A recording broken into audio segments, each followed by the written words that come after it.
अस्सलामुअलैकुम फ्रेंड्स, मेरा नाम है दिल शिराज और आप देख रहे हैं एक fabulous YouTube channel Adil Siraj TV. नाजरीन, हमारे इस प्लेनेट का 30% से ज्यादा हिस्सा इस पैसिफिक ओशन पर मुहित है, जो कि अर्थ को ब्लू प्लेनेट कहलाने में अहम किरदार अदा करता है। इस पैसिफिक ओशन के अलावा दुनिया में 4 और भी समंदर है जो इस समंदर से कदरे छोटे हैं। इस ओशन की एस्टिमेटेड पैमाइश 165 मिलियन स्क्वायर किलोमीटर बताई जाती है और हैरत अंगेज तौर पर दुनिया का कुल लैंड यानी की 148 मिलियन स्क्वायर किलोमीटर में है। इसका मतलब ये हुआ कि ये अजीम शान समंदर दुनिया के पहाड़, ग्लेशियर्स, जंगलात और डेजर्ट्स को अपने अंदर ही कवर कर सकता है और इन सब के बाद भी समंदर का काफी हिस्सा खाली रह जाएगा। इस समंदर की लेंथ का अंदाजा इस बात से लगाएं कि अगर इसके स्टार्टिंग पॉइंट से एक होल किया जाए जो अर्थ के बिल्कुल दरमियान से होता हुआ दुनिया के दूसरे कोने से भी पैसिफिक ओशन से ही निकलेगा। इंफॉर्मेटिव और इंटरेस्टिंग वीडियोस देखने के लिए अदिल शिराज टीवी को सब्सक्राइब करने के साथ बेल आइकन जरूर प्रेस करें। नाजरीन, इमेजिन करें कि इस वसी और इस समंदर में कोई खो जाए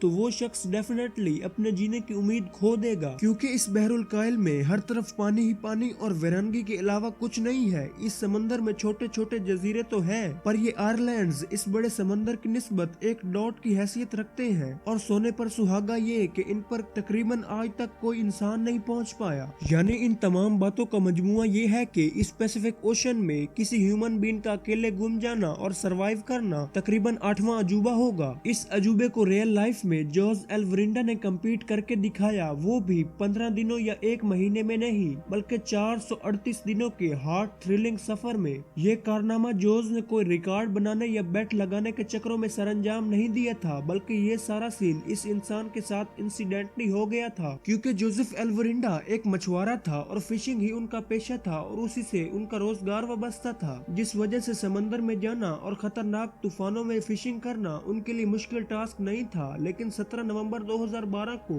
जब मेक्सिको के साहिल से जोसेफ पैसिफिक ओशन में फिशिंग के लिए गए तो उनको इस बात का अंदाजा ही नहीं था कि जिस सफर के लिए वो अपने एक साथी के साथ 7 मीटर की एक छोटी सी बोट पर जा रहे हैं, वो उनकी जिंदगी का दर्दनाक तरीन सफर साबित होगा। जिस बोट पर ये दोनों दोस्त सवार थे उसमें सिर्फ एक इंजन और एक मछली को स्टोर करने के लिए रेफ्रिजरेटर मौजूद था, क्योंकि ये लोग सिर्फ 30 घंटे ही फिशिंग के प्लान से आए थे, इसलिए इन्होंने अपने साथ एक ही दिन का खाना कैरी किया। जोज और उसके साथी को मौजूद था कि समंदर में तेज हवाएं चल रही है और ओशन में तूफान के चांसेस है, लेकिन इन चीजों को इग्नोर करते हुए जोज ने शिकार करने का फैसला किया ताकि एक हफ्ते तक आसानी से मछलियां फरोख्त की जा सके। लेकिन हकीकत में इनको ये लालच भारी पड़ी और अपने इन्हीं बातों और ख्यालों में जोज और उसके दोस्त ने मेक्सिको के साहिल को 120 किलोमीटर पीछे छोड़ दिया। अब ये समंदर के बीच पहुंच चुके थे, तभी समंदर में हवाएं मजीद तेज हो गईं और जोज और उसका साथी एक तूफान की जद में आ गए। ऐसे में उन्होंने पहली ही फुर्सत में वापसी का रास्ता इख्तियार किया और गैर जरूरी सामान को बोट से निकाल दिया। वो इसलिए कि तेज हवाओं की वजह से उनकी बोट का वजन ज्यादा होने की वजह से वो डूब न जाए। अब वापसी किनारे पर पहुंचने के लिए उनको करीब 6 घंटे का मुसलसल वापसी का सफर करना था और इन मुश्किल हालात में उन्होंने 5 घंटे का सफर कर लिया और अब साहिल समंदर उनसे सिर्फ 20 किलोमीटर दूर था और उनको खुश्की नजर आने लगी थी। लेकिन ऐसे में जोज की बोट में जो इंजन था उसने प्रॉपर काम करना छोड़ दिया, जिसकी वजह से कश्ती बीच समंदर के अंदर रुक गई। ऐसे में इन लोगों के पास ना तो चप्पू थे और ना ही कोई अल्टरनेट था जिसकी वजह से बोट को मूव किया जाता।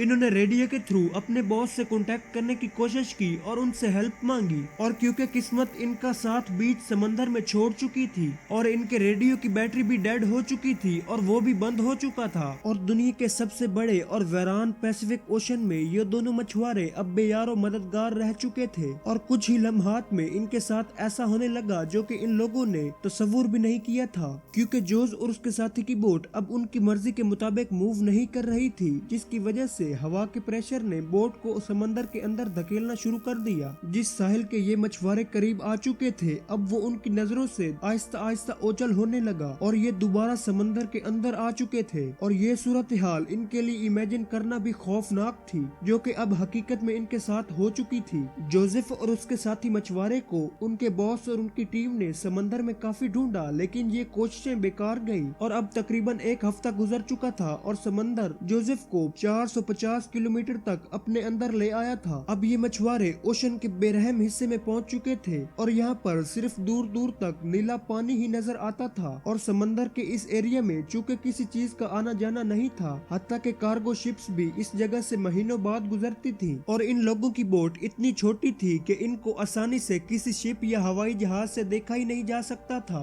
और ना ही इन लोगों के पास कोई ऐसी चीज थी कि जिसकी वजह से वो किसी को सिग्नल दे सके। अब समंदर के दरमियान इन मछुआरों को खाने और पीने के लिए सिर्फ समंदर का पानी और जिंदा मछलियां ही अवेलेबल थी, लेकिन इन्होंने समंदर में तैरने वाली बोतलों को बारिश का पानी इकट्ठा करने में इस्तेमाल किया और महीनों तक जोसेफ और उसके साथी ने समंदर से हाथ से मछलियां शिकार करके और ये पानी पीकर गुजारा किया। इन्हीं के साथ जो परिंदे उड़कर इनकी कश्ती पर बैठते ये उनको भी पकड़कर खा जाते थे, लेकिन ऐसे मुश्किल हालात में जोसेफ का साथी सरवाइव ना कर सका और उसने खाना पीना छोड़ दिया और आखिरकार अपनी इस जिंदगी से तंग आकर उसने खुदकुशी कर ली और 4 महीनों का वक्त गुजर चुका था। अब जोसेफ के साथ ना तो उसका साथी साथ रहा था और ना ही कोई और उम्मीद थी। जिस मेंटल टॉर्चर से जोसेफ एल्वरिंडा गुजर रहे थे वो सिर्फ वो ही इमेजिन कर सकते हैं। और कुछ दिनों बाद उनको एक कार्गो शिप तैरती हुई नजर आई जो कि समंदर से गुजर रही थी। उसने इस शिप को इशारे किए और तरह तरह की आवाजें लगाकर हेल्प के लिए कॉल की, पर शिप अपने सफर की तरफ गामजन रही और वो उसकी बात ना सुन सके। अब 1 साल का अरसा गुजर चुका था और जोसेफ की बोट 800 किलोमीटर का सफर समंदर के अंदर कर चुकी थी, लेकिन वो दिन आखिर आ ही गया जब जोसेफ को जमीन पर दोबारा पहुंचने की उम्मीद लग गई। ये दिन था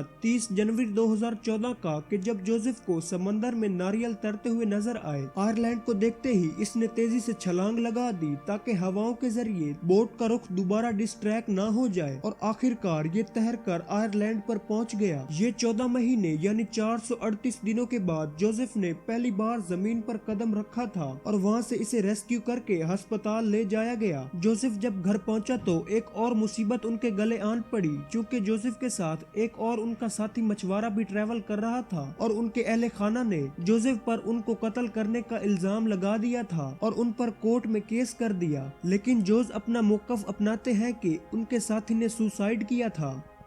आज की वीडियो के लिए बस इतना ही। जाते जाते आपसे रिक्वेस्ट है कि चैनल को सब्सक्राइब करना ना भूलें। नेक्स्ट वीडियो तक के लिए इजाजत दीजिए। अल्लाह हाफिज।